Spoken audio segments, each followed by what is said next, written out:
இரட்சகருமாகிய ஆண்டவராகிய இயேசு கிறிஸ்துவின் நாமத்தினால் இந்த மாலையில் கூடி வந்திருக்கிற உங்களோ ஒரு அன்போடு கூட வாழ்த்தி வரவேற்கிறேன். இன்றைக்கு ஈஸ்டர் நமக்கு எல்லாருக்கும் தெரியும். இயேசு உயிரோடு கூட எழுந்தார் என்கிறதை நினைவு கூர்ந்து எல்லா இடங்களிலும் ஆராதனைகள் நடக்கிறது. நாம் அதை நினைவு கூறுகிற நேரத்திலே அவர் ஏன் வந்தார், எதற்காக வந்தார், இனி என்ன நடக்கப் போகிறது என்கிறதை குறித்து நாம் தியானிக்கிறது தான் ஆவிக்குரிய திருச்சபைகளுடைய ஒரு வழக்கமாக இருக்கிறது. இயேசு கிறிஸ்து உயிர்த்தெழுந்தார் என்பதை நாம் அறிந்திருக்கிறோம். அவருடைய வல்லமை இன்றைக்கும் இருக்கத்தான் செய்கிறது. பேதுருவினிடத்தில் கேட்டபோது எந்த வல்லமையினாலே, இயேசு கிறிஸ்துவனுடைய வல்லமை, உயிர்த்தெழுந்த வல்லமையினாலே தான் இவன் நடக்கிறான் என்று சொன்னார். ஆதி அப்போஸ்தலர் நாட்களிலே இப்படிப்பட்ட வல்லமையின் காரியங்கள் நடந்தது. அதோடு கூட முடிந்தது அல்ல. இன்றைக்கும் அந்த வல்லமை நடந்து கொண்டு தான் இருக்கிறது. இயேசுவின் வல்லமையினாலே பிசாசுகள் ஓடுகிறது, வியாதிகள் குணமாகிறது, சரீரத்திலே பரிபூர்ணமான விடுதலை பெறுகிறார்கள், தேவைகளை சந்திக்கப்படுகிறது, கண்ணீர்கள் துடைக்கப்படுகிறது. ஆனால் ஒருவேளை எனக்கு அது நடக்கவில்லை என்கிறதற்காக நாம் சோர்ந்து போக வேண்டியது இல்லை. ஏனென்றால் தேவன் எதை முன்குறித்தாரோ அது நம்முடைய வாழ்க்கையில் நடந்தேதான் ஆகும்.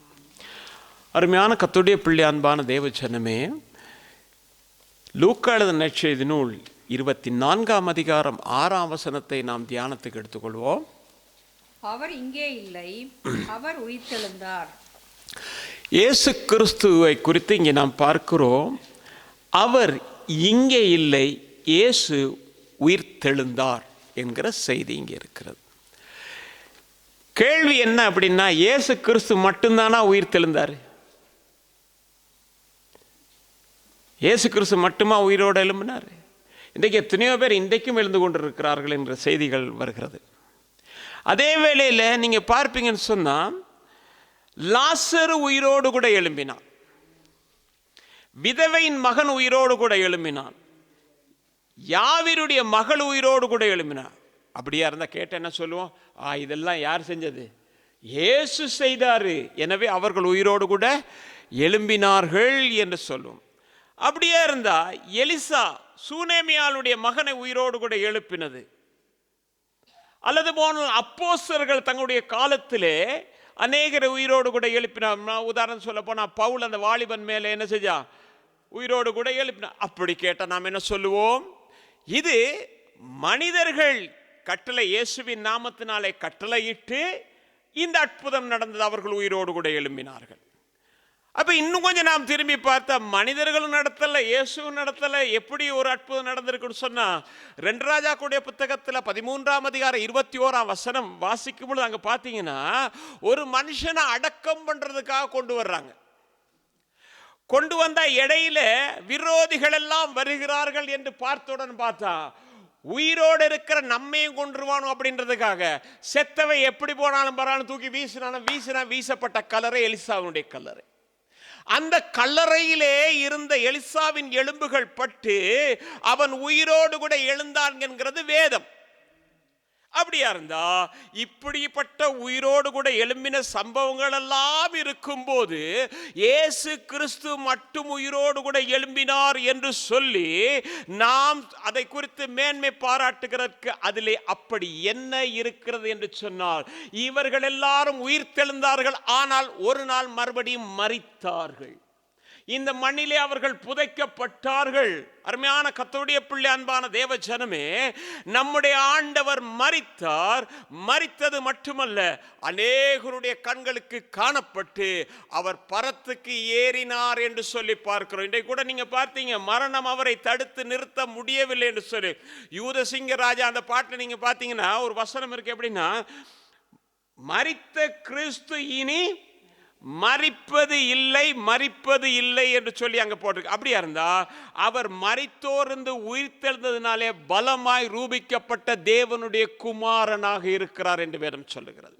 நீங்க வேதத்தில் வாசித்து பார்க்கும் பொழுது, ரோமருக்கு எழுதின நிருபம் 1ஆம் அதிகாரம் 5ஆம் வசனத்தை நீங்க வாசிக்கும் பொழுது அங்க பாத்தீங்கன்னாக்கோ, மாம்சத்தின்படி தாவீதின் சந்ததியில் பிறந்தவரும் பரிசுத்தம் உள்ளவர் ஆவியின்படியே தேவனுடைய சுதன் என்றும், மரித்தோரிலிருந்து உயிர்த்தெழுந்ததினாலே பலமாய் நிரூபிக்கப்பட்ட தேவனுடைய குமாரன். அதாவது என் ஆண்டவராகிய இயேசு கிறிஸ்துவின் மூலமாகத்தான் மனிதன் ரட்சிக்கப்பட முடியும் என்கிறதற்காக அவர் பரலோகத்திலிருந்து இந்த மனுக்குலத்தை மீட்க வந்த தேவகுமாரன் என்று நிரூபமாகிறது. அருமையான கர்த்தருடைய பிள்ளை, அன்பான தேவஜனமே, அப்படியானால் அவர் தமக்காக மரிக்கவில்லை என்பதை நாம் அறிந்திருக்கிறோம். அவர் நமக்காக மரித்தார் என்று வேதம் சொல்லுகிறது. நீங்க வேதத்தில் பார்க்கும் பொழுது மாட்கெழுதின சுவிசேஷம் 14ஆம் அதிகாரம் 24ஆம் வசனத்தை வாசிக்கும் பொழுது, மனுஷகுமாரன் தம்மை குறித்து எழுதியிருக்கிறபடியே போகிறார், ஆகிலும் எந்த மனுஷனால் மனுஷகுமாரன் காட்டி கொடுக்கப்படுகிறாரோ. மாட்கெழுதின சுவிசேஷம் 14:24. அப்பொழுது அவர் அவர்களை நோக்கி, இது அநேகருக்காக சிந்தப்படுகிற புது உடன்படிக்கைக்குரிய என்னுடைய இரத்தமா இருக்கிறது. இது யாரு சொன்னது? இயேசு கிறிஸ்து சொன்னாரு, இது அநேகருக்காக சிந்தப்படுகிற என்னுடைய இரத்தமாய் இருக்கிறதுன்னு சொல்லி. அப்ப அதுல என்னது? நான் ஜீவனை அநேகருக்காக கொடுக்க வேண்டும். ஏனென்றால் லேவி ராமத்தின் புத்தகத்தில் 19ஆம் அதிகாரம் 40ஆம் வசனத்தை வாசிக்கும் பொழுது நம்ம அங்க பார்க்கிறோம். எப்படி? இந்த 17ஆம் அதிகாரம் 11ஆம் வசனம், மாமிசத்தின் உயிர் ரத்தத்தில் இருக்கிறது, நான் அதை உங்களுக்கு பலிபீடத்தின் மேல் உங்கள் ஆத்துமாக்களுக்காக பாவ நிவிர்த்தி செய்யும்படிக்கு கட்டளையிட்டேன். ஆத்துமாவிற்காக பாவ நிவிர்த்தி செய்கிறது இரத்தமே. என்னது? அப்ப மாம்சத்தின் உயிர் எதுல இருக்கு? இரத்தத்தில் இருக்கு. அந்த இரத்தத்தை எதற்காக என்றால் பாவ நிவர்த்தி செய்யும்படியாக. அருமையான கர்த்தருடைய பிள்ளை, அன்பான தேவஜனமே, கர்த்தராகிய இயேசு கிறிஸ்துவினுடைய இரத்தம் ஒன்றுதான் மனிதனை பாவத்திலிருந்து மீட்க முடியும். அந்த இரத்தத்திற்குத்தான் வல்லமை இருக்கிறது என்பதை நாம் அறிந்திருக்கிறோம். இதைத்தான் வேதமும் வலியுறுத்துகிறது. எப்பேற்பட்ட மனிதனாக இருந்தாலும், எந்த பாவத்தை செய்தவனாய் இருந்தாலும், தன் பாவத்தை அறிக்கை செய்து அவரிடத்திலே கிருபையையும் அவரிடத்திலே இரக்கத்தையும் கேட்பானே, ஆனால் அவனுடைய பாவத்தை கர்த்தர் மன்னிக்கிறார். அருமையான கர்த்தருடைய பிள்ளை, அன்பான தேவஜனமே, அப்படியா இருந்தா நாம் தொடர்ந்து இன்றைய நாளில் உள்ள செய்திக்குள்ள போகும்போது பார்க்கிறோம், ஆண்டவர் என்ன செய்தார்னு சொன்னா, நாம் கடந்த வெள்ளிக்கிழமை பார்த்தோம், அவர் சிலுவையிலே அறையப்பட்டார் என்று சொல்லி பார்க்கிறோம். சிலுவையிலே அறையப்பட்டு அதற்கு பிறகு என்ன செய்தார்கள் என்று சொன்னா, யோசேப்பும் நிக்கோதேமையும் 2 பேரும் போய் அங்க கேட்கிறாங்க, ஆண்டவருடைய சரீரத்தை எங்களுக்கு தாருங்கள், நாங்கள் அவரை என்ன செய்யணும்? அடக்கம் பண்ணணும் அப்படின்னு சொல்றாங்க. நீங்க வேதத்தில் வாசித்து பார்க்கும் பொழுது, யோவான் எழுதின சுவிசேஷம் 19ஆம் அதிகாரம் 40ஆம் வசனத்தை வாசிக்கும் பொழுது, அவர்கள் இயேசுவின் சரீரத்தை எடுத்து யூதர்கள் அடக்கம் பண்ணும் முறைமையின்படியே அதை சுகந்த வர்க்கங்களுடனே சீலைகளிலே சுற்றி கட்டினார்கள். என்னது? 2 பேரும் போய் கேட்டாங்க, என்னது? அவருடைய சரீரத்தை தாங்க, நாங்க அவருடைய சரீரத்தை அடக்கம் பண்ணி. யாரு? வெளியரங்கமாக இயேசுவை பின்பற்றினவர்கள் அல்ல. அது 2 வருஷத்துக்கு முதல்ல நீங்க பாத்தீங்கன்னாக்கும், அந்தரங்கமாக இயேசுவை பின்பற்றினவன் இனிமேல் அவர் மரித்து விட்டார் என்று சொன்னது பிறகு, இப்படிப்பட்ட ஒரு நீதிமானை நான் மறைத்து கொண்டிருக்கிறது சரியில்லை என்று சொல்லி அவன் போய் ஆண்டவருடைய சரீரத்தை கேட்டான். கேட்டு அவனும் நிக்கோதேமும் கொண்டு போய் என்ன செய்தாங்க? யூத முறைமையின்படி வாசனைகள் எல்லாவற்றையும் போட்டு அவரை அடக்கம் பண்ணினார்கள் என்று சொல்லி பார்க்கிறோம். நீங்க வேதத்தில் பார்க்கும் பொழுது பார்த்தீங்கன்னாக்கும், உடனே இவர்கள் என்ன செய்தாங்கன்னு சொன்னா, அடக்கம் பண்ணின உடனே இந்த இயேசு கிறிஸ்துவுக்கு விரோதமாக இருக்கிற இந்த ஆசாரியர் பரிசேயர் எல்லாம் என்ன செஞ்சாங்கன்னு சொன்னா, இப்ப பிலாத்திட்ட போயிட்டு சொன்னாங்க, இந்த எத்தனை உயிரோடு இருக்கும் போதே எழும்பேன்னு சொல்லிட்டான், எனவே இப்ப என்ன நடக்கும்னா, அவருடைய சீசர்கள் வந்து ராத்திரியோடு ராத்திரியா கொண்டு போய் கதையை மாத்தி விட்டுருவாங்க, எனவே என்ன செய்யணும் சொன்னா, காவல் பண்ணணும். அப்ப அவன் சொன்னா, உங்ககிட்ட காவலாளிகள் இருக்காங்க, நீங்க காவல் பண்ணுங்க அப்படின்னு அந்த கல்லை வைத்து முத்திரை போட்டு இவர்கள் காத்துக்கிட்டே இருக்காங்க. இந்த 3 நாள் எப்படியாவது நாங்க என்ன செய்யணும்? பத்திரப்படுத்திடணும், ஏன்னா இந்த காரியம் நடந்துச்சுன்னு சொன்னா பெரிய அவமானமா போயிடும் அப்படின்றதுக்காக ரொம்ப பிரயாசப்பட்டு அவர்கள் பாதுகாத்து கொண்டிருக்காங்க. ஆனால் 3ஆம் நாளிலே ஆண்டவர் என்ன செய்தாரு? தாம் சொன்னபடியே உயிர்த்தெழுந்தார் என்று வேதத்திலே பார்க்கிறோம். அந்த கல் புரட்டப்பட்டது என்று சொல்லி பார்க்கிறோம். அந்த காலை வேளையிலே 3 சகோதரிமார் போறாங்க, ஆண்டவரை பார்க்க போகும்போது அந்த கல் புரட்டப்பட்டது.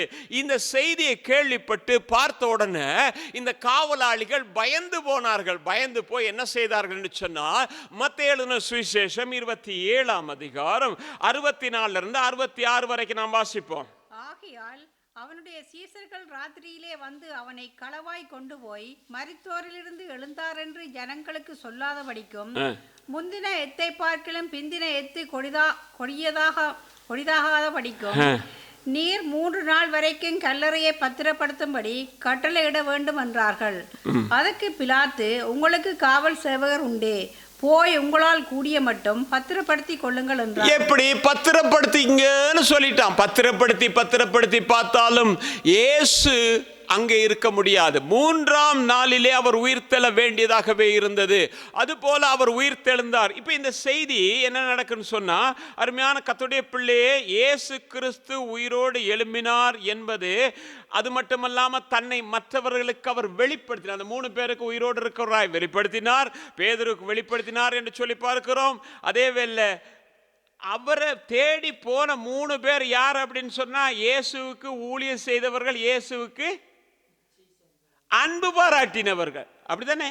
அன்பா இருந்தவர்கள் 3 பேரும் போனாங்க. எப்படி போனாங்கன்னு சொன்னா, இயேசுவை நேசித்தாங்க, இயேசுவுக்கு அன்பு பாராட்டினாங்க. ஆனா இயேசுவின் வார்த்தையை விசுவாசிக்கல. வார்த்தை கிறிஸ்துவாய் இருக்கிறார். கிறிஸ்துவை விசுவாசியாமலே கிறிஸ்துவை தேடுகிற கூட்டம் அன்று மட்டுமல்ல, இன்றைக்கும் இருக்கிறது. அருமையான கர்த்தருடைய பிள்ளை, அன்பான தேவ ஜனமே, இப்ப இதெல்லாம் பார்த்துக்கிட்டு இருந்தவன இந்த சேவகர் மாதிரி என்ன செஞ்சாங்க, நேரா ஓடி போய் ஆசாரியர்கிட்ட சொன்னாங்க, இந்த மாதிரி ஒரு காரியம் நடந்து போச்சு ஐயா, நாங்க என்ன செய்கிறது என்று சொன்னாங்க. நீங்க வேதத்துல வாசித்து பார்ப்பீங்கன்னா 28ஆம் அதிகாரம் 11, 12, 13, 14. போகையில் காவல் சேவகரில் சிலர் நகரத்துக்குள்ளே வந்து நடந்த யாவற்றையும் பிரதான ஆசாரியருக்கு அறிவித்தார்கள். இவர்கள் மூப்பரோடே கூடி வந்து ஆலோசனை பண்ணி சேவகருக்கு வேண்டிய பணத்தை கொடுத்து, நாங்கள் நித்திரை பண்ணுகையில் அவனுடைய சீசர்கள் ராத்திரியிலே வந்து அவனை களவாய் கொண்டு போய் விட்டார்கள் என்று சொல்லுங்கள். இது தேசாதிபதிக்கு கேள்வியானால் நாங்கள் அவரை சம்மதப்படுத்தி உங்களை தப்புவிப்போம் என்றார்கள். என்னது, இப்ப செய்தி வந்துருச்சு, இயேசு உயிரோட கூட எழும்பிட்டாரு, சொன்ன மாதிரியே எழும்பி. ஆனா மனம் திரும்புதல் வரல. என்ன தெரியுமா சொன்னானு, நீங்க இப்ப என்ன தெரியுமா செய்யணும், ஒரு பொய் சொல்லணும். அதற்காக நாங்க என்ன செய்யறோம், உங்களுக்கு லஞ்சம் தர்றோம். லஞ்சம் வேதத்திலே இருக்கு. பேதுருக்கிட்ட அந்த பவுல்கிட்ட அவன் போயிட்டு சொன்னா, நீர் ஏதாவது கிடைக்குமான்னு பார்த்துட்டு தான் வந்துக்கிட்டு போய்கிட்டு இருக்கேன் அப்படின்னா, இல்லையா? அப்படி நிறைய காரியங்கள் இருக்குது. இன்றைக்கு தான் லஞ்சம் இல்லை, அந்த நாள்லே இருக்குது. அருமையான கர்த்தருடைய பிள்ளையே, இப்போ என்ன நடக்குன்னு சொன்னால், பார்க்கிறார்கள் இயேசு உயிரோடு கூட எழும்பிட்டாரு, நமக்கு அவமானமாக போயிடும். ஆனால் உண்மை இதுதான் என்று அறிந்திருந்தாலும் நீங்கள் சொல்ல வேண்டியது ஒரு பொய் சொல்லணும். எப்படின்னு சொன்னால், நாங்கள் நித்திரை பண்ணுகை. நீ காவலாளி எப்படி நித்திரை பண்ண முடியும்? நீ காவலாளி எப்படி நித்திரை பண்ண முடியும்? ஆனா அவங்க என்ன சொன்னாங்க, நாங்கள் நித்திரை பண்ணுகையில். அவருடைய சீசர்கள் வந்து என்ன செஞ்சிட்டாங்க, கொண்டு போயிட்டாங்க. கொண்டு போனதுனால இப்ப என்ன செய்யறன்னு தெரியாதுன்ட்டு நீங்க முழிக்க வேணாம், இந்த பணத்தை எடுத்து நீங்க போங்க, தேசாதிபதி எதுவும் கேட்டா நாங்க சமாளிச்சுக்கிறோம், அப்படித்தானே? அவன் கேட்டா நாங்க சொல்லிக்கிறோம் மிச்சத்தை, நீங்க இதை மட்டும் சொன்னா போதும். நித்திரை பண்ணுகையில் கொண்டு போய் விட்டார்கள். இந்த நித்திரை வந்து ரொம்ப முக்கியமான ஒரு காரியம். கர்த்தருடைய பிள்ளைகள் எப்போதும் தெளிவாக இருக்க வேண்டும் என்று வேதம் சொல்லுகிறது. நாம் வேதத்திலே பார்க்கும் பொழுது, நித்திரை பண்ணுகையிலே தான் என்ன செய்வான் என்று சொன்னால், பிசாசானவன் களையை கொண்டு வந்து விதைத்து விடுவான் என்று சொல்லப்படுகிறது. எனவே இந்த நித்திரையில நாமளும் கொஞ்சம் கவனமா இருக்கணும். ஆனால் நித்திரை பண்ணுகையில் கொண்டு போய் விட்டார்கள் என்று சொன்ன போது, அன்றைக்கு அந்த செய்தி எல்லா இடத்திலும் பரவினது. இன்றைக்கும் அதை நம்புகிறவர்கள் இருக்கிறார்கள். இயேசு கிறிஸ்து உயிரோடு எழும்பினார் என்பதை நம்பாமல் இன்றைக்கும் இல்லை, அது ஒரு பொய்தான், அவருடைய சரீரத்தை எடுத்துக்கொண்டு போனார்கள் என்று சொல்லுகிற ஒரு கூட்டம் இந்த உலகத்திலே நிலவிக்கொண்டு தான் இருக்கிறது. அந்த கூட்டத்திலே நானும் நீங்களும் இல்லாதபடியினால் நான் ஆண்டவருக்கு நன்றி செலுத்துகிறேன். அருமையான கர்த்தருடைய பிள்ளை, அன்பான தேவ ஜனமே, நீங்க பார்ப்பீங்கன்னாக்கோ அந்த நாட்கள்ல பவுல் போய் பிரசங்கம் பண்ணுகிறார். ஏதேன்ஸுக்கு போன உடனே அங்க ஒரு சம்பவம் நடக்கிற. அப்போஸ்தலர்களுடைய புத்தகம் 17ஆம் அதிகாரம் 19, 20, 21 வசனத்தை வாசிங்க. அவர்கள் அவனை மாஸ் மேடைக்கு அழைத்து கொண்டு போய், நீ சொல்லுகிற புதிதான உபதேசம் இன்னதென்று நாங்கள் அறியலாமா? நூதனமான காரியங்களே எங்கள் காதுகள் கேட்க பண்ணுகிறாய், அவைகளின் கருத்து இன்னதென்று அறிய மனதாயிருக்கிறோம் என்றார்கள்.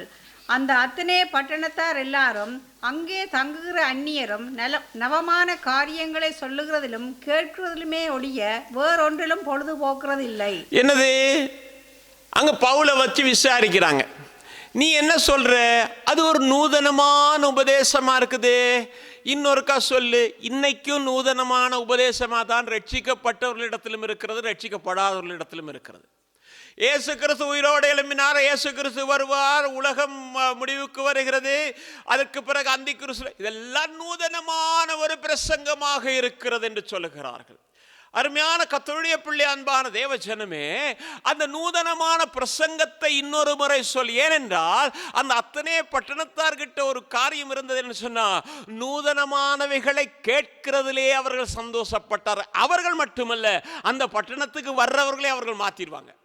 மாத்திட்டு வர்றவங்களை எதை கேட்பாங்கன்னா, நூதனமான காரியம் பேசுங்க, நாம கேட்போம். அப்படிதானே இருக்கு. என்ன நடக்குது, எங்க நடக்குது, ஏது நடக்குதுன்னு சொல்லுங்க, கேட்பா. 32ஆம் வசனம் வாசிங்க. மரித்தோரின் உயிர்த்தெழுதலை குறித்து அவர்கள் கேட்ட பொழுது சிலர் இகழ்ந்தார்கள், சிலர் நீ சொல்லுகிறதை இன்னொரு வேளை கேட்போம் என்கிறார்கள். என்னது, என்னத்தை பத்தி பிரசங்கம் பண்றான் அப்படின்னு சொன்னா, கிறிஸ்து மரித்தோர் உயிரோட கூட எழும்பினார் அப்படின்னு அது அவங்களுக்கு நூதனமா இருக்குது. எவ்வளவு 100 வருஷம் கழிச்சா கிறிஸ்து சிலுவையில் அறையப்பட்டார். அந்த காலகட்டத்தில் பவுல் இருந்தார். அத்தனை எப்படியோ செய்தி வந்திருக்குமே. ஆனால் அது அவங்களுக்கு நூதனமான ஒரு காரியமா இருந்தது. அதை இன்னொரு முறை சொல்லு, கேட்போமே என்று சொல்லுகிறார்கள். அருமையான கர்த்தருடைய பிள்ளை, அன்பான தேவஜனமே, அன்றைக்கு அத்தனை பட்டணத்தார் மட்டும் இப்படிப்பட்ட சந்தேக கண்ணோடு கூட பார்க்கவில்லை.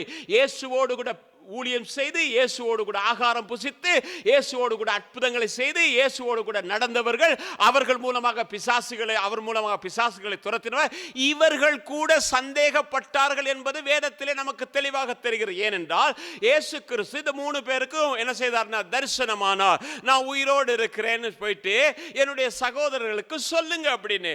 அவர்கள் என்ன செய்தாங்க, ஓடி வர்றாங்க. ஓடி வந்து சொல்லும் பொழுது அங்க பார்த்தா அது அவங்களுக்கு அந்த செய்தி, நான் பின்னால சொல்றேன், அது சரியா அவங்களுக்கு விசுவாசிக்க முடியல. பேதுரு மட்டும் எழுந்து ஓடி வருகிறான். வந்ததுக்கு பிறகு இந்த சீசர் மாலை என்ன செய்யணும், 11 பேரும் சேர்ந்து வர்றான். சரி நாங்களும் போ, ஏன்னா அவர் சொன்னாரு, நான் ஒலிவ மலைக்கு போகிறேன், என் சகோதரருக்கு சொல்லுங்க, அங்க வந்து என்ன செய்யுங்க, பார்க்க சொல்லுங்க அப்படின்னு. எல்லாரும் அங்க போறாங்க. போகும்போது 11 பேரும் சேர்ந்து போறான். அங்க நிறைய பேர் இருந்தாங்க. அந்த 11 பேரும் சேர்ந்து போறாங்க.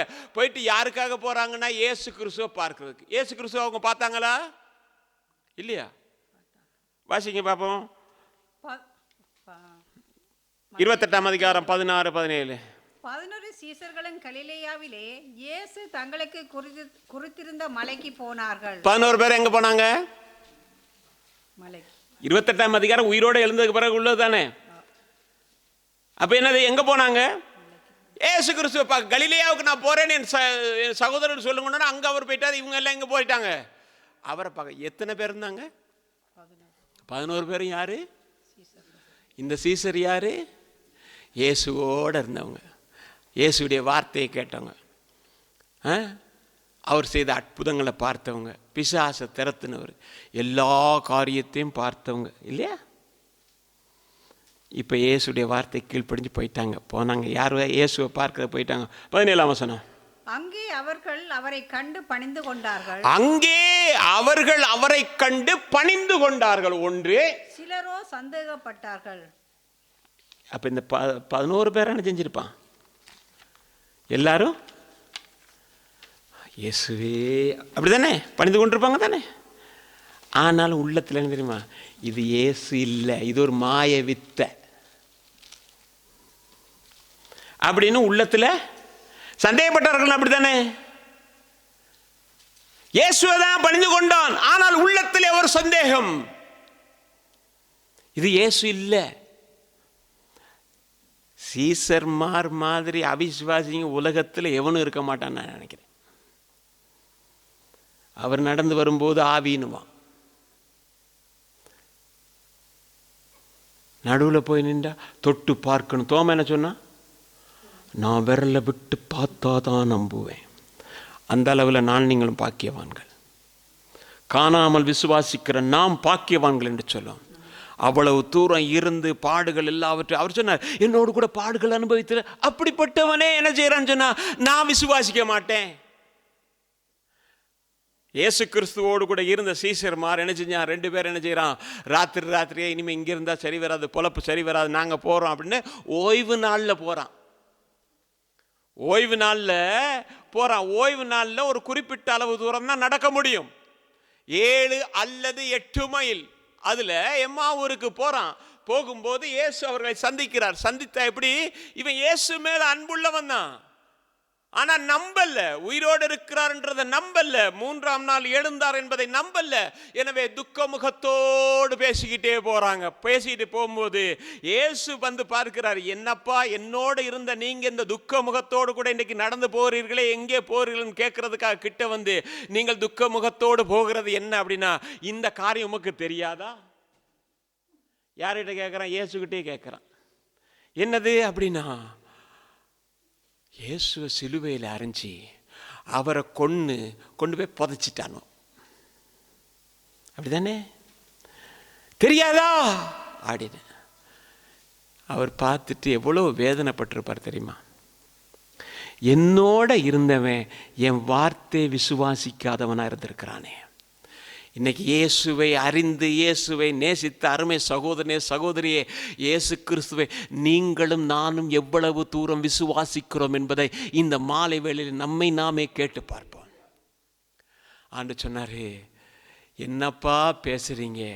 மோசே முதலான தீர்க்கதரிசிகள் சொன்னதை கேட்டு அவர் உயிரோடு எழுந்திருப்பான்றதை நம்பாம இருக்கிற யாரு? புத்தி இல்லாத மந்த இருதயம் உள்ளவர்களே. கடிந்து கொண்டார். கடிந்து கொண்டு அதுக்கு பிறகு போகும்போது என்ன செஞ்சார்னா, அவர் விலகி போகிறது போல போகிறாரு. போகும்போது என்ன தெரியுமா நடக்குது? வாங்க வாங்க, இந்த நைட்டில் எங்கே போகிறீங்க, எங்கள் கூட வந்து தங்கிட்டு சாப்பிட்டு போங்க, அப்படி தான் நினைக்கிறான். நினச்சோன்னா உள்ளே போய் அப்பத்தையும் இந்த இதையும் எடுத்து கொடுத்தோன்னா அவங்க கண்கள் திறக்கப்பட்டுட்டு உடனே அவர் போயிட்டார். போனதுக்கு பிறகு அப்போ தான் இவனுக்கு புத்தி வருது. எப்படி தெரியுமா? நம்ம கூட அவர் தானே வந்திருக்கார், அப்படி தானே? நம்ம கூட பேசிட்டு வந்தது யாரு? இயேசு தான் பேசிட்டு வந்திருக்காரு. அருமையான கர்த்தருடைய, அவங்களுக்கே எவ்வளோ கஷ்டப்பட்டு ஆண்டவர் தம்மை வெளிப்படுத்த வேண்டியதாக இருந்தேன்னு யோசித்து பாருங்க. இந்த அளவில் நாம் எவ்வளோ பாக்கியவான்களாக இருக்கும். அருமையான கர்த்தருடைய பிள்ளை, அன்பான தேவ, அப்போ என்னது?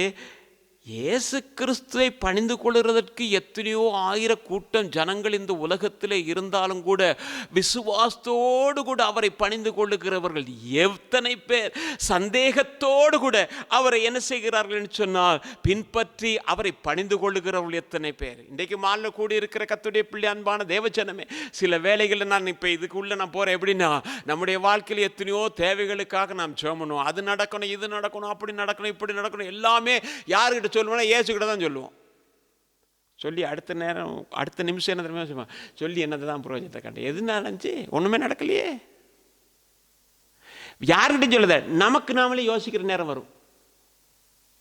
இதுதான் பணிந்து கொண்டாலும் சந்தேகத்தோடு பணிகிறது. ஆனால் என்னது? எதுனாலும் உண்மைதான் நான் நம்புவேன். உண்மை தவிர வேறு யாரையும் நம்ப மாட்டேன். அதே வேளை மற்றவங்களுக்கு சொல்லும்போது அடித்து பேசி சொல்லிடுவோம், ஆண்டவர் அப்படி இப்படின்னு. ஆனால் நம்ம வாழ்க்கையில் வரும் பொழுது சந்தேகம் இருக்கிறதா? இன்றைக்கு அந்த சந்தேகம் முதலாவது போகட்டும். அருமையான கர்த்தருடைய பிள்ளை, அன்பான தேவஜனமே, அப்போ இந்த நான் சொன்னேன், இந்த இயேசு கிறிஸ்து உயிரோடு எழும்பிட்டார் அப்படின்னு சொல்லி அங்கேருந்து வந்து சொன்ன உடனே அவர்களுக்கு அது எப்படி இருந்ததா? வீண் பேச்சாக இருந்தது. வாசிங்க லூக்கா 24:11.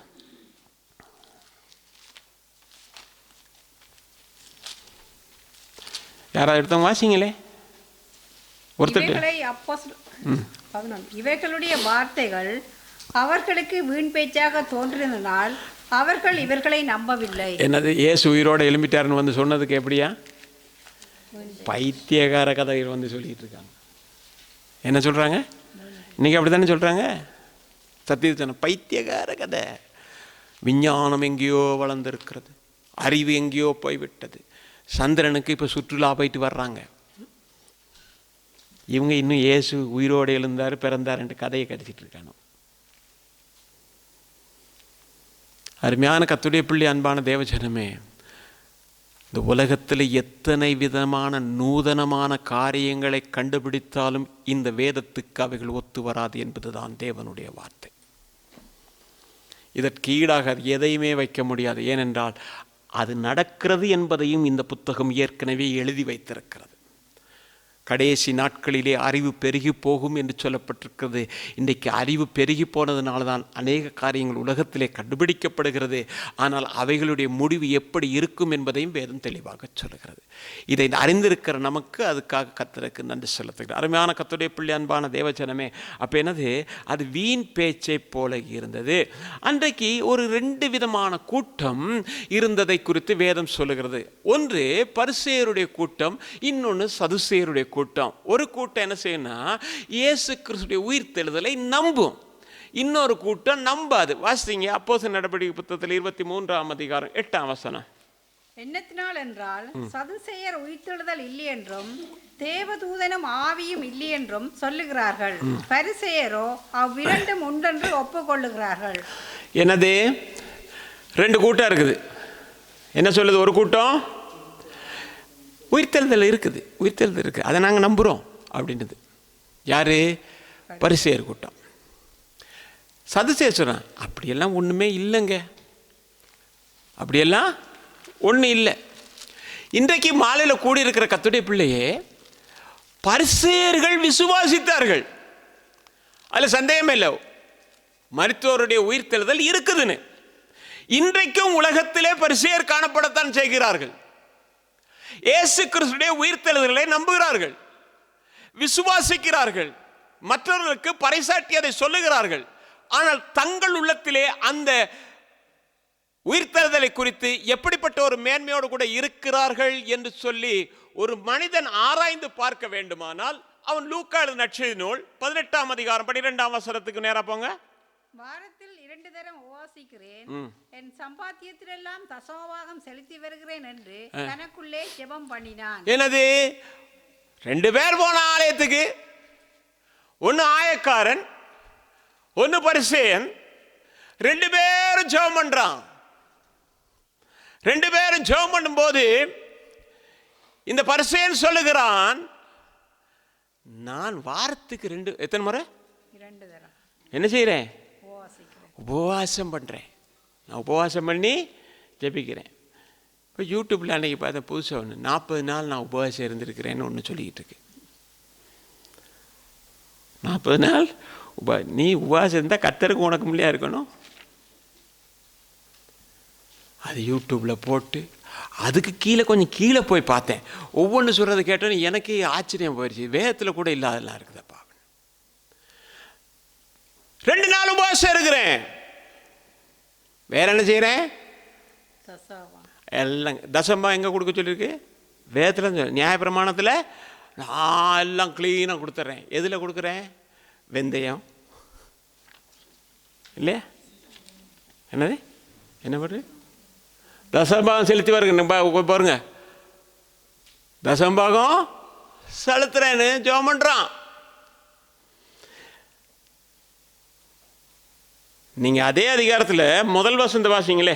பரிசேயன் நின்று தேவனே, நான் பரிகாரர், அநியாயக்காரர், விபச்சாரக்காரர் ஆகிய மற்ற மனுஷரை போலவும் இந்த ஆயக்காரனை போலவும் இராததினால் உம்மை சோஸ்தரிக்கிறேன். என்னது பரிசு? என்ன, 2 நாள் உபவாசம் இருப்பேன், தசம்பாகம் கொடுப்பேன், எல்லாம் செய்வேன் அப்படின்ட்டு என்ன தெரியுமா சொன்னா?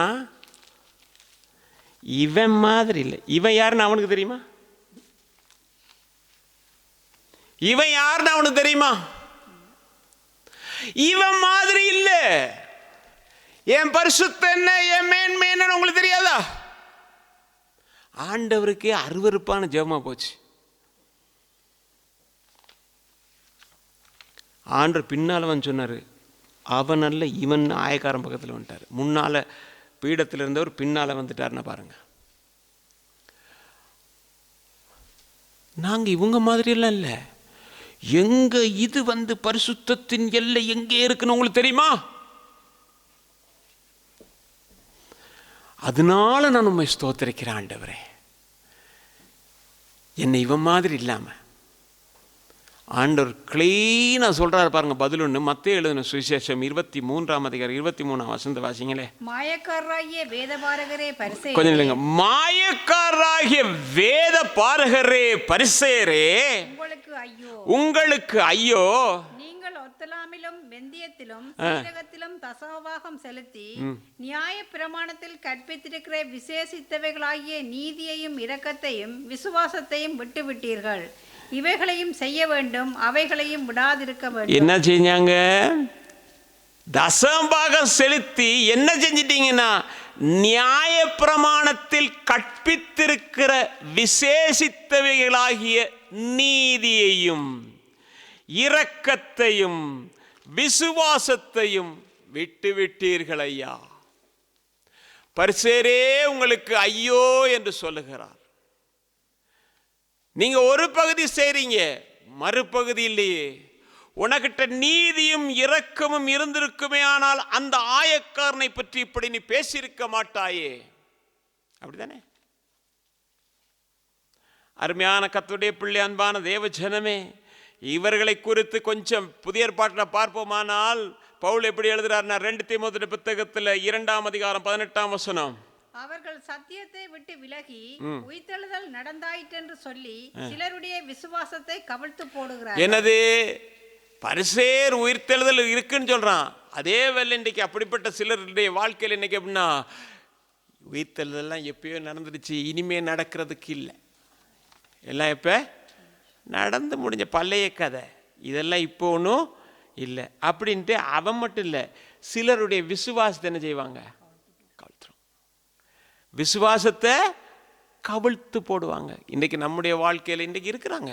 உயிர்த்தெழுதல் முடிந்து விட்டது, இங்கே தான் என்ன இருக்கிறது? பரதேசி இருக்கிறது என்றெல்லாம் சொல்கிறவங்க நிறைய பேர் இருக்கிறாங்க. கொஞ்சம் ஜாக்கிரதையாக இருக்க வேண்டிய கடைசி காலமாக இருக்குது. அருமையான கர்த்தருடைய பிள்ளை, அன்பான தேவஜனமே, அப்போ இவர்கள் யார் அப்படின்னா, மற்றவர்கள தங்களுடைய வாழ்க்கையில் சத்தியத்தை விட்டு விசுவாசமாகிய கப்பலை அவர்கள் சேதப்படுத்தினவர்கள் என்று சொல்லப்படுகிறது. வாசிங்க 1 தீமோத்தேயு 19ஆம் வசனம். இந்த நன்மனச்சாட்சியை சிலர் தள்ளிவிட்டு விசுவாசமாகிய கப்பலை சேதப்படுத்தினார்கள். அப்ப சத்தியத்தை விட்டு விலகும் போது என்னன்னா, விசுவாச கப்பல் சேதமாகி போயிடும். சேதமாகி போனால் அது மூழ்கடிக்கப்பட்டு போய்விடும். அருமையான கர்த்தருடைய பிள்ளை, அன்பான தேவஜனமே, அப்படியா இருந்தா இந்த மாலில் கூடியிருக்கிற நாம் சத்தியத்தை விட்டு விலகாதபடிக்கு இருப்போமே, ஆனால் நாம் உயிர்த்தெழுதலிலே நம்பிக்கை உள்ளவர் என்பதை நாமே முத்திரையிட்டுக் கொள்ளுகிறோம். அருமையான கர்த்தருடைய, அப்படியா இருந்தா நீங்க பார்ப்பீங்கன்னு சொன்னா, விசுவாசிக்கிறவர்கள் உயிர்த்தெழுதலிலே நிச்சயமாக பங்கடைவார்கள்.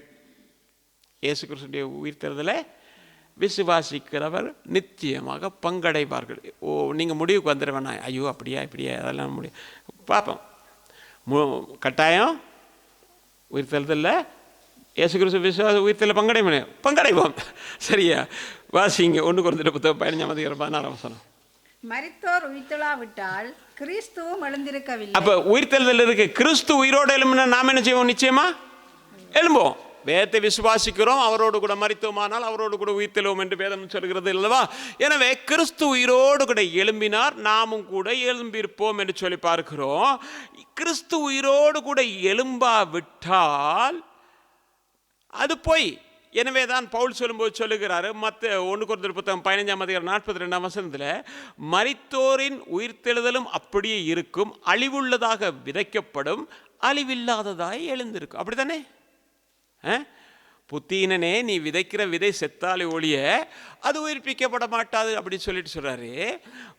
மரித்து நாம் நினைச்சுவோம், இந்த அழிவுள்ளதாக விதைக்கப்பட்டு அழிவில்லாததாக நாம் எழுந்திருப்போம் என்று வேதம் சொல்லுகிறாரு. இன்னொரு காரியத்தை நாம் வேதத்தில் பார்க்குறோம். அப்படின்னா, இயேசு கிறிஸ்து உயிரோடு கூட எழும்பின நேரம் கல்லறைகள் திறக்கப்பட்டு கல்லறை இருந்த பரிசுத்தவான்களும் கூட பரிசுத்த நகரத்தில் காணப்பட்டார்கள் வேதம் சொல்லுது இல்லையா? அப்படியா இருந்தால் நிச்சயமாக நமக்கு என்ன இருக்குது? உயிர்த்தெழுதல் இருக்கிறது. அந்த படி உயிர்த்தெழுதல் இருந்தால் 1 கொரிந்தியர் புத்தகம் 15ஆம் அதிகாரம் 23ஆம் வசனம் சொல்லுகிறது படியே, அவனவன் தன் தன் உயிர்ப்பிக்கப்படுவான். முதல் பலனானவர் கிறிஸ்து, பின்பு அவர் வருகையில் அவருடையவர்கள் உயிர்ப்பிக்கப்படுவார்கள். அவனவன் தன் தன் வரிசையிலே உயிர்ப்பிக்கப்படுவான் என்று வேதம் சொல்லுகிறது. ஏன்னா பவுல் எழுதினாலும் பவுல் என்ன சொல்றாரு? தேவனிடத்தில் கேட்டு பெற்றுக்கொண்டவைகளை நான் உங்களுக்கு தர்றேன்னு சொல்லி 1 கொரிந்தியர் 11ஆம் அதிகாரம் சொல்றாரு இல்லையா? கர்த்தருடைய ஆவி எனக்குள்ளும் இருக்கிறது. அப்போ வெளிப்படுத்தப்பட்ட ஒரு காரியத்தை சொல்றாரு. எப்படின்னா, அவனவன் தன் தன் வரிசையிலே உயிர்ப்பிக்கப்படுவான். முதற் பலனானவர் கிறிஸ்து. அருமையான கர்த்தருடைய பிள்ளை, அன்பான தேவச்சனமே, அப்போ முதலாவது இயேசு கிறிஸ்து எழும்புவார், ரெண்டாவது அவருடைய எழும்புவாங்க. இது குறித்து லேவி ராமத்தின் புத்தகத்தில் 23ஆம் அதிகாரம் 10ஆம் வசனத்தை வாசிக்கும் பொழுது பார்க்கிறோம். நீ இஸ்ரவேல் புத்திரரோடே சொல்ல வேண்டியது என்னவென்றால், நான் உங்களுக்கு கொடுக்கும் தேசத்தில் நீங்கள் போய் சேர்ந்து அதன் வெள்ளாண்மையை அறுக்கும் போது உங்கள் அறுப்பின் முதல் பலனாகிய ஒரு கதிர்கட்டை ஆசாரியனிடத்தில் கொண்டு வர கடவீர்கள். ஆசாரியிட்ட கொண்டு வரணும். முதல் பகுதி, முதற் பலன். அது அவன் என்ன செய்வான்? அதை அசைவாட்டுவான் அப்படின்னு போட்டு காட்டுதான் இல்லையா? அப்போ கொண்டு வரணும். அப்போ இதெல்லாம் வேதத்தில் தெளிவாக பழைய ஏற்பாட்டிலேருந்து புதிய ஏற்பாட்டு காலத்தில் வரைக்கும் நமக்கு எல்லாமே தெளிவாக இருக்கிறது. அருமையான கர்த்தருடைய பிள்ளையே, அப்படியா இருந்தால் ஆண்டவரை விசுவாசிக்கிற நானும் கூட ஒரு நாளிலே உயிர்ப்பிக்கப்படுவேன் என்று சொல்லி நமக்கு தெரியுது. எப்போ உயிர்ப்பிக்கப்படுவோம் என்று சொன்னால் வேதம் சொல்கிறது, நாம் பார்த்தோம் அப்படின்னா 1 Corinthians புத்தகம் 15ஆம் அதிகாரம் 23ஆம் வசனத்தில் அவர் வருகையிலே நாம் உயிர்ப்பிக்கப்படுவோம். அப்படிதானே? அப்போ இயேசு கிறிஸ்து மறுபடியும் என்ன செய்வார்? நிச்சயமாக வருவார். நான் போகிறேன், உங்களுக்கு ஒரு வாசஸ்தலத்தை ஆயத்தப்படுத்தி மறுபடியும் வந்து நான் என்ன செய்வேன்? உங்களோட கூட்டிகிட்டு போவேன். கூட்டிகிட்டு போகும்போது என்ன செய்வேன்னு சொன்னால், நான் உங்களை கூட்டிகிட்டு போவேன் அப்படின்னாரு.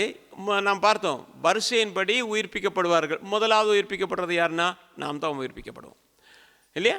பழைய ஏற்பாட்டு கால பரிசுத்தவான்கள் எவ்வளவு தான் என்னதான் கர்த்தருக்கு முன்பதாக நீதி உள்ளவர்களாக என்ன காரியம் செய்திருந்தாலும் கூட அவருடைய வரிசையில் தான் அவர்கள் உயிர்த்தெழுப்படுவார்கள். முதற் பலன் கிறிஸ்து, ரெண்டாவது யாருன்னா அவருடையவர்கள் எழும்புவார். அப்படி தான் வேதம் சொல்லுது இல்லையா? ரெண்டாவது எழும்புறது நாம தான் எழும்புவோம். எனவே தான் எபிரேயருடைய புத்தகத்தில் 12ஆம் அதிகாரம் கடைசி வசனம் என்று நினைக்கிறேன், நம்ம எல்லாம் 11ஆம் அதிகாரம் கடைசி, இவர்கள் எல்லாம் நம்ம அல்லாமல் பூர்ணராகாதபடி தேவன் நமக்கு என்று ஒரு விசேஷித்த நன்மையை வைத்திருக்கிறார் என்று வேதம் சொல்கிறதுன்னா, நாம தான் முதலாவது எல்லாருக்கும் முன்னதாக போவோம் பரலோகத்துக்கு. விசுவாசிக்கிறவங்க சொல்லுங்க பார்ப்போம். சரிங்களா? எவ்வளோ விசுவாசம் நமக்கு இருக்குது. முன்னால் போவோம் அப்படின்னா எங்கே போகிறது இல்லையா? நமக்குள்ளேயே ஒரு கேள்வி. ஆனால் நிச்சயம் நம்ம கர்த்தர் கைவிட மாட்டார். கர்த்தர் ஏன்னா நம்மை தெரிந்து கொண்டவர், நம்மை அழைத்தவர். எதற்காக அவர் வந்து ஜீவனை கொடுத்தாருன்னா மகிமையிலே கொண்டு போய் தம்முடைய பிள்ளைகளை மகிமையிலே கொண்டு போய் சேர்க்கும்படி. ஏசாயா 53 கூட அவர்களை கொள்ளை பொருளாக கொடுக்கப்படுகிறார். எனவே கர்த்தர் நாம் நிச்சயமாக விட, நாமளும் கொஞ்சம் படாமல் போயில. அது பிரயாசப்படாமல் எதையுமே செய்ய முடியாது. நாம் பிரயாசப்பட்டோம்னா கர்த்தர் நிச்சயமாக நம்ம என்ன செய்ய மாட்டார்? கைவிட மாட்டார். அப்போ இப்போ அவருடைய வருகையில் நீங்கள் பார்த்தீங்கன்னா 1 Corinthians புத்தகத்தில் 15ஆம் அதிகாரம் 23ஆம் வசனத்திலே, பின்பு அவர் வருகையில் அவருடையவர்கள், யாரு? அவருடையவர்கள் கிறிஸ்துவை தங்கள் சொந்த இரட்சகராக ஏற்றுக்கொண்டு மனம் திரும்பி ஞான ஸ்நானம் பெற்று அவரோடு கூட இருக்கிறவர்கள், அவர்கள் அவருடைய வருகையிலே காணப்படுவார்கள். அப்படி தானே? அப்படியா இருந்தால் அந்த வருகையை குறித்து நாம் பார்க்கும் பொழுது பார்த்தீங்கன்னு சொன்னால் 1 தெசலோனிக்கேயர் புத்தகத்தில் 4ஆம் அதிகாரம் 14ஆம் வசனம் சொல்லுது. 16. ஏனெனில் கர்த்தர் தாமே ஆரவாரத்தோடும் பிரதான தூதனுடைய சத்தத்தோடும் தேவ எக்காலத்தோடும் வானத்திலிருந்து இறங்கி வருவார். அப்பொழுது கிறிஸ்துவுக்குள் மரித்தவர்கள் முதலாவது எழுந்திருப்பார்கள். யாரு? அவருடையவர்கள் எழுந்திருப்பார்களா? எப்ப? கர்த்தர் தாமே ஆரவாரத்தோடும் பிரதான கால சத்தத்தோடும் தூதனுடைய சத்தத்தோடும் எங்க வருவார்? அங்க வருவார். மரித்தவர்கள் என்ன செய்வாங்க? இங்கிருந்து போவாங்க. யார் முதலாவது போவாங்க அப்படின்னு சொன்னா அவருடையவர்கள் முதலாவது போவாங்க. எல்லாரும் நினைக்கிறது போல எல்லாரும் ஒன்றா எழும்பாங்க. எல்லாரும் ஒரு நாள் நிற்பாங்க. எங்கன்னா நியாயஸ்தானத்தின் முன்னதாக நிற்பார்கள் என்று வெளிப்படுத்தும் சுவிசேஷத்தில் போட்டிருக்கு. அதில் நமக்கு பங்கு கிடையாது. ஏனென்றால் அவருடையவர்கள் அவர் எங்கே போகிறாரோ என்னென்ன பாடுபடுறாரோ அத்தனை அவர்கள் சகித்து அவர்கள் போகிறார்கள். அவர்களுக்கு என்னது? 2ஆம் மரணத்துக்கு இடமே இல்லை என்று சொன்னாலும் அந்த அடிப்படையில் இருக்கிற நமக்கு தேவன் முன்குறித்த இடத்துக்கு நாம் போகிறதுக்காக நாம் என்ன செய்வோம்னா அந்த எக்கால சத்தம் கேட்கும் பொழுது எழுந்து போவோம். விசுவாசிக்கிறீங்களா? விசுவாசிங்க, கொஞ்சமாக விசுவாசிங்க. இல்லாட்டி பக்கத்தில் யார்ட்டா கொஞ்சம் விசுவாசத்தாங்கன்னு அது கேளுங்க. கேட்டாவது விசுவாசிங்க. நாம் எல்லாரும் ஒரு நாள் நம்ம நிச்சயமாக கர்த்தர் நம்ம ஒரு நாள் கைவிட மாட்டார். ஏன்னா நம்மை சரி செய்துக்கிட்டு தான் இருக்கார். நாம் எந்த நிலையில் இருந்தோம், எப்படி இருந்தோம் என்கிறத கர்த்தர் அறிவார். ஆனால் நாளுக்கு நாள் நம்மை சரி செய்கிறார். எதற்காக? நம்மை பரிசுத்தப்படுத்துகிறார். பரிசுத்தப்படுத்தி நம்மை பூர்ணமாக்குனதுக்கு பிறகு கர்த்தர் தம்முடைய ராஜ்யத்துக்குள்ளே கொண்டு போய் சேர்ப்பார். அருமையான கர்த்தருடைய பிள்ளையே, அப்போ என்னது, அந்த எக்கால சத்தம் கேட்கும் பொழுது கிறிஸ்துவுக்குள் மரித்தவர்கள் முதலாவது எழுந்திருப்பார்கள். அருமையான கர்த்தருடைய பிள்ளையே, அவர்கள் எப்படி இருக்க வேண்டும் என்கிறத மட்டும் இப்போ பார்ப்போம். ரோமர்கள் 8:11. அன்றியும் இயேசுவை மரித்தோரிலிருந்து எழுப்பினவருடைய ஆவி உங்களில் வாசமாய் இருப்பதால் கிறிஸ்துவை மரித்தோரிலிருந்து எழுப்பினவர் உங்களில் வாசமாயிருக்கிற தம்முடைய ஆவியினாலே சாவுக்கு ஏதுவான உங்கள் சரீரங்களையும் உயிர்ப்பிப்பார். என்னதான்? அன்றியும் இயேசுவை மரித்தோர்ந்து எழுப்பினவருடைய ஆவி உங்களில் வாசமாயிருந்தால், கிறிஸ்து மரித்தோர்ந்து எழுப்பினவர் உங்களில் வாசமாயிருக்கிற தம்முடைய ஆவியினாலே சாவுக்கேதுவான உங்கள் சரீரங்களையும் உயிர்ப்பிப்பார். கிறிஸ்துவை எழுப்பினவருடைய ஆவி நமக்குள்ளே வாசம் பண்ணினால் நம்மையும் அவர் உயிர்ப்பிப்பார் என்பதை குறித்து இந்த இடத்துல தெளிவாக பார்க்கிறோம். கிறிஸ்து நமக்குள்ளே வாசம் பண்ண வேண்டும், கர்த்தருடைய ஆவி நமக்குள்ளே வாசம் பண்ண வேண்டும் என்று சொன்னால் ஏதோ எப்படியோ வாசம் பண்ண முடியும் என்று நாம் நினைக்கலாகாது. வேதத்திலே நாம் பார்க்கும் பொழுது பார்க்கிறோம். 1 கொரிந்தியர் புத்தகத்தில் 3:16 வாசிக்கும் பொழுது, நீங்கள் தேவனுடைய ஆலயமாய் இருக்கிறீர்கள் என்றும் தேவனுடைய ஆவி உங்களில் வாசமாய் இருக்கிறார் என்றும் அறியாதிருக்கிறீர்கள். நீங்கள் தேவனுடைய ஆலயமாய் இருக்கிறீர்கள் என்றும் தேவனுடைய ஆவி உங்களுக்குள்ளே வாசமாய் இருக்கிறார் என்றும் அறியாதிருக்கிறீர்களா? தேவன் நமக்குள்ளே வாசம் பண்ண வேண்டுமானால், ஆவியானவர் நமக்குள்ளே வாசம் பண்ண வேண்டுமானால், தேவனுடைய ஆலயத்துக்குள்ளே எப்படி இருக்கிறதோ, வெளிப்பிரகாரமான தோற்றத்தில் உள்ள ஆலயத்தில் எப்படி இருக்கிறதோ அதுபோல இன்றைக்கு நமக்குள்ளும் இந்த ஆலயத்துக்குள்ளே இவைகள் இருக்க வேண்டும். முதலாவது என்ன அப்படின்னு சொன்னா, தேவனுடைய ஆலயம் பரிசுத்தமாக காணப்படணும். தேவனுடைய ஆலயத்திலே சிங்காசனத்திலே தேவன் அமரத்தக்கதான ஒரு இடமாக இருக்கணும். ஏசாயா தீர்க்க தரிசன புத்தகத்தில் நாம் 6ஆம் அதிகாரத்தில் வாசிக்கும் பொழுது, ஆண்டவர் உயரமும் உன்னதமான சிங்காசனத்திலே வீற்றிருந்தார், அவருடைய வஸ்திர தொங்கலினாலே தேவாலயம் நிறைந்திருந்தது. அப்ப அங்க அடுத்தது என்ன செய்யப்பட்டது என்றால், அவர் பரிசுத்தர் பரிசுத்தர் என்று கேருபீன்களும் சேராபீன்களும் சொல்லிக் கொண்டிருந்தார்கள். எப்படி சொல்லிக் கொண்டிருந்தார்களாம்? ஓயாமல் சொல்லிக் கொண்டிருந்தார்கள்.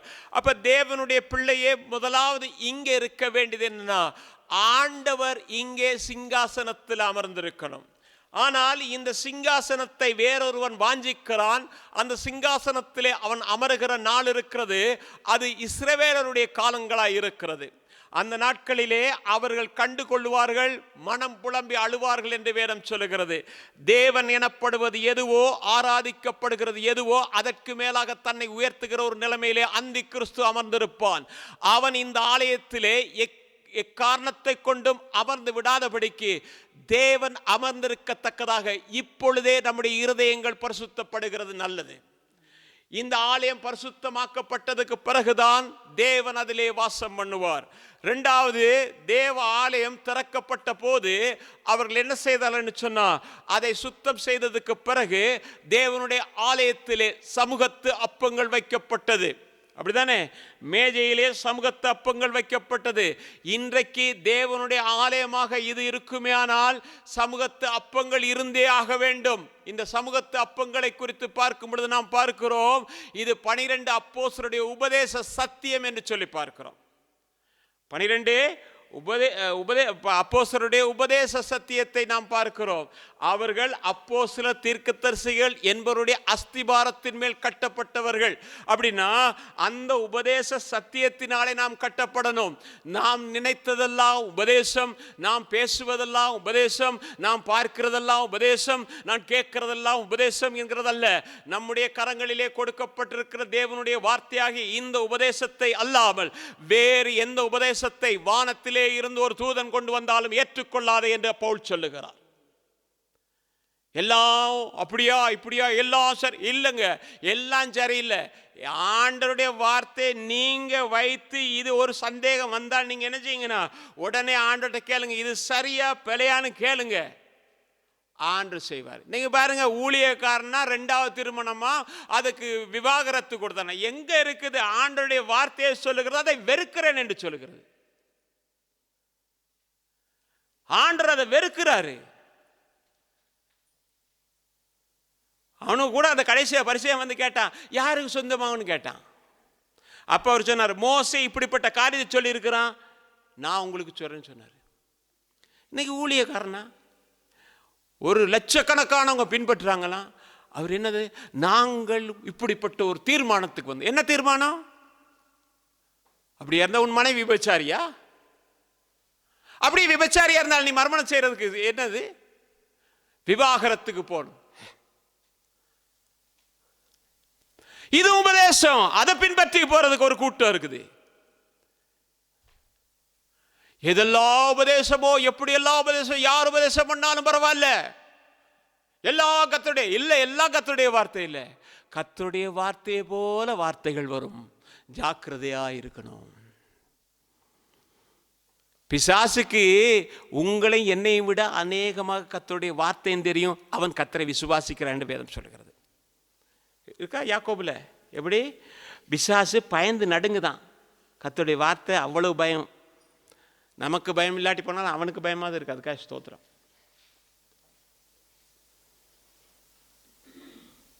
பிசாசுகளும் நடுங்குகிறது என்று வேதம் சொல்கிறது. அதனாலதான் ஆண்டு சொன்னார், போ அப்படின்னு போயிட்டான். அதுக்கு மேல வரல. கிட்டத்தில் உன் தேவனாகிய கர்த்தரை பணிந்து கொண்டே வெளியில போ அப்படின்னு போயிட்டான். அருமையான கர்த்தர். அப்ப உபதேச சத்தியம் இருக்கணும். அடுத்தது, தேவாலயத்தில் குத்து விளக்கு எப்போதும் எரிந்து கொண்டு இருக்கணுமா? அப்படித்தானே இருக்கு வேதத்தில். ஆலயத்துக்குள்ள என்ன இருக்கு? எரிந்து கொண்டே இருக்கணும்.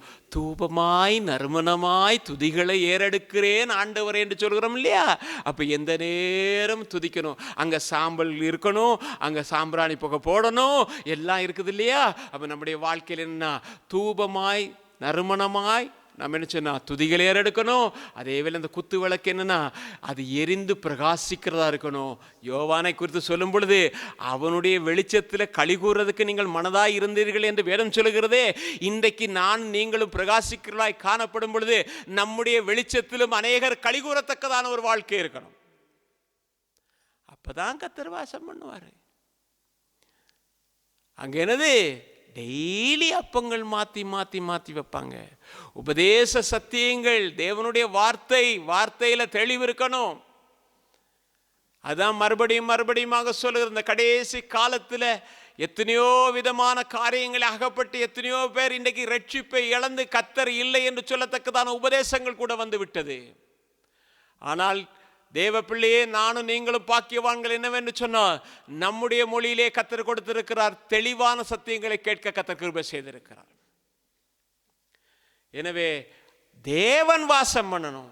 அதில் எப்போ பார்த்தாலும் கேருபீன்கள் சேராபீன்கள் போல அவர் பரிசுத்தர், அவர் பரிசுத்தர், பரிசுத்தர், பரிசுத்தர் என்று சொல்லும் பொழுது அவர் பரிசுத்தராக இருக்கிறார்.